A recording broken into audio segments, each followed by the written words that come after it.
আজ বাংলাদেশের জুলাই বিপ্লবের প্রতীক শহীদ শরীফ ওসমান হাদির নামাজে জানাজা আমরা শরীক হলাম।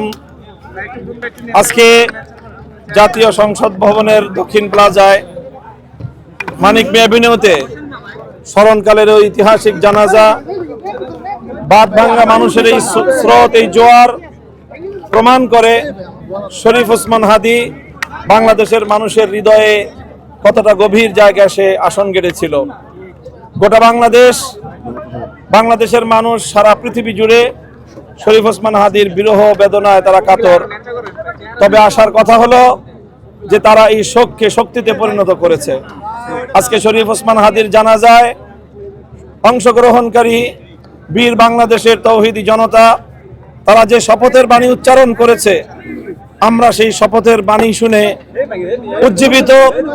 আমরা মনে করি খুনিরা শরীফ ওসমান হাদিকে হত্যা করার মধ্য দিয়ে জুলাই বিপ্লবকে ব্যর্থ করতে চেয়েছিল, কিন্তু আজকে শরীফ ওসমান হাদির এই আত্মত্যাগের মাধ্যমে বাংলাদেশের নতুন প্রজন্ম যেই সাহসী এবং যেই উদ্দীপনা তারা দেখিয়েছে এবং তারা যে শপথে উজ্জীবিত হয়েছে, আমরা মনে করি এর মাধ্যমে খুনি এবং তার ষড়যন্ত্রকারী সহযোগীরা তাদের ষড়যন্ত্র ব্যর্থ হয়েছে এবং শরীফ ওসমান হাদির যেই শাহাদাতের বদলা নেওয়ার জন্যে বাংলাদেশের মানুষ যেইভাবে শপথ গ্রহণ করেছে, এটি বাংলাদেশে আধিপত্যবাদের চূড়ান্তভাবে কবর রচনা করবে ইনশাআল্লাহ।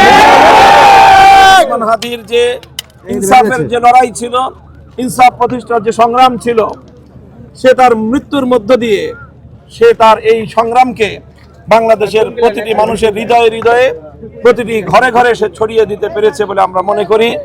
কাজী শরীফ ওসমান বিন হাদির এই জীবন সময়ের দিক এবং সময়ের বিবেচনায় ক্ষুদ্র হতে পারে, কিন্তু কর্মের বিবেচনায় এবং লক্ষ্য উদ্দেশ্য অর্জনের বিবেচনায় একটি সফল এবং সার্থক জীবন বলে আমরা মনে করছি।